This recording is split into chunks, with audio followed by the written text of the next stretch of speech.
Marie-Anne Fontenier. J'ai un diplôme d'art en communication visuelle et j'ai travaillé 2 ans en tant que designer graphiste à Montréal.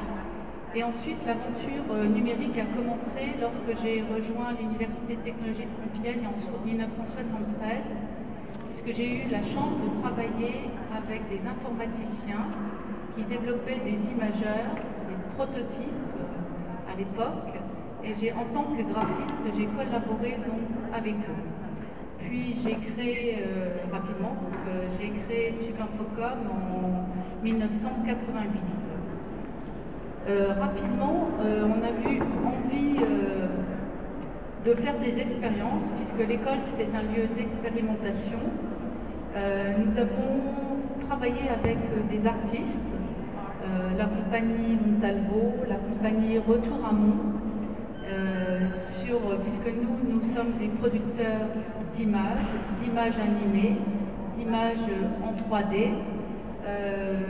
Nous avions des ateliers où les étudiants devaient ressentir les mouvements de la chorégraphie, en fait, on leur bandait les yeux, enfin c'était les danseurs qui faisaient ça, qui les accompagnaient pour qu'ils ressentent les mouvements, et ensuite les étudiants donc faisaient des images pour des décors projetés et interactifs.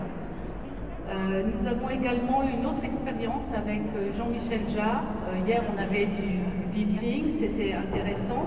Mais en 1997, on a travaillé avec une compagnie, en fait, un studio belge, qui a développé un logiciel pour pouvoir jouer ses propres images, donc de manière interactive, pendant la tournée de concert de Jean-Michel Jarre, mais également à partir de son CD, sur son propre computer, on pouvait faire soi-même son propre vidging.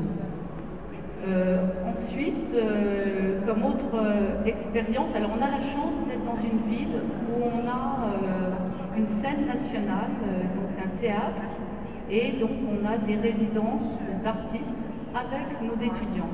Alors des étudiants qui sont spécialisés, je l'ai dit, en animation 3D, mais également depuis 2000 en jeux vidéo. Donc on aborde aussi l'interactivité de cette manière-là. Quand tout à l'heure tu parlais des tapis de danse, effectivement, nous à partir des tapis de danse, on les a détournés, on a développé avec Decathlon, qui est une société de sport, on a fait un jeu qui s'appelait le Yeti. Donc le Yeti, c'est l'animal qui prend des positions spéciales. Donc on a fait un jeu sur le Yeti. Ce qui a donné d'ailleurs l'idée à cette société Decathlon de créer un nouveau métier qui est de game designer pour leur société, puisqu'ils vendent des produits de fitness. Et faire du fitness, a priori, c'est pas très drôle. Enfin, moi, j'en fais pas, mais voilà. Et d'accompagner ces mouvements de gymnastique avec des jeux. Donc, on a, pour continuer à travailler avec eux.